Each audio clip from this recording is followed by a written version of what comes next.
All right, hello everyone. Today we're going to talk about transformer efficiency. We're going to measure how much power is lost in the transformer. We did the open circuit test and short circuit test to calculate the equivalent circuit. We're also going to use them to calculate the efficiency, the parameter that we're calculating in those experiments. Now we have two tables in here. The first table is using the measured data.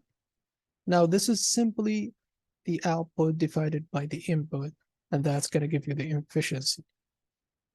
Now for the second table, you're going to use the open circuit test and short circuit test data.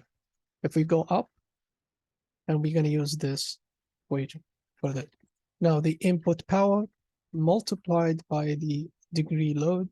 The degree load is how much the load is getting divided by the full load, the maximum current. I'll show you how you can get this from Siemens. Also, this is the load degree multiplied by the power input, and this is for the open circuit test. It's constant, and multiplied by the short circuit test degree after we square. This is for the second table, and we can plot the both graph in a table and see how this is kind of close to each other if that applied. Now we're going to go to the Simulink. The Simulink has three parts. The first one is the open circuit test, and the second part is the short circuit test. We're only going to focus on the efficiency here part, but I'm providing this for you so you can look at it and do the play with it. I mean, you can play with those parameters. What we need from the open circuit test is the power losses. We applied the power to the transformer where there is no load connected to it. We got the power losses. That means how much the transformer is consuming without any load connected to it. Those power losses is related to the voltage. In other words, if the voltage input is constant, that means the power losses is constant in the open circuit test. For our case, we're going to assume usually it is constant because the power is constant. The RMS, the voltage, the RMS voltage is constant. Now for the short circuit test, in the open circuit test is voltage, in the short circuit test is current. Now we care about the current. We calculated here the maximum losses related to the short circuit test. How we can apply this, how we can get this, we get it by applying the maximum current to the transformer. Now the maximum current for the transformer is calculated by dividing the power divided by the voltage input, and that's going to give us this, the maximum current in this case. And this is the current measured, which is this one in the current measured going to the transformer.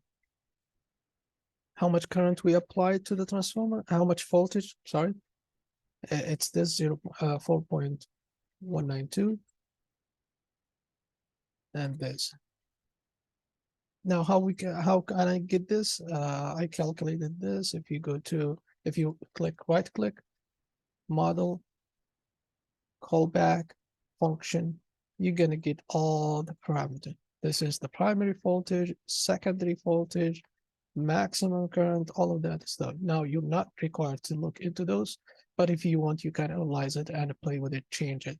Now why I'm doing this in here? Because I want to apply the same parameter for each transformer.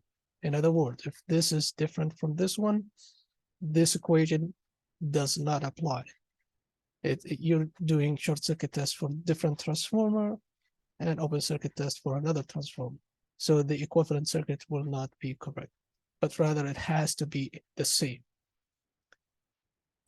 This transformer has the same parameter as this, If you change in one of those, it's gonna apply for all of them. Frequency, power, all this. This is related to the open circuit test. Now let's go to the efficiency. I showed you there in the table. The efficiency is the output power, which we have it in here, divided by the input power. We get the efficiency. This is for the first table. Now the second table is you're getting the maximum power. If I go back here, the short circuit power, which is this, and then the open circuit power is this 6.1, and that's going to be constant. Now this is the degree load. I'll show you how you change that. The input is basically this. This is the input for this and this. The degree load is this. How you can, here it's asking you to change the load degree. How you can change that. You're not going to change the power factor, only the load degree. Next week, we're going to change the power factor. For this week, we're going to make it unity power factor, as it says in here.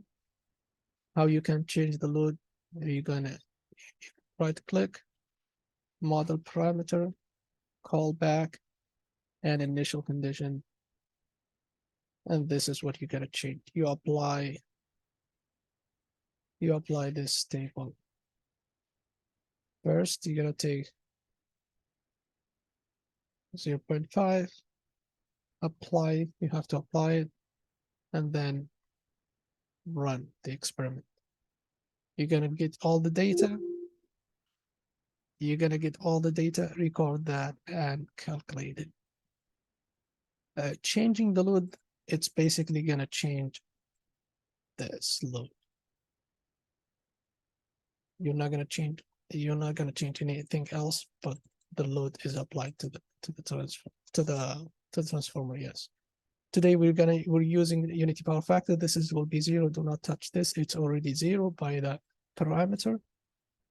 Next week, in order to change the unity power factor, you're gonna go to right click and model parameter, callback function, initial condition. You're gonna apply power factor 0.9, for example. Apply, click, and run. It's gonna give you 0.9, close enough. This is how you do today lab and next week lab as well.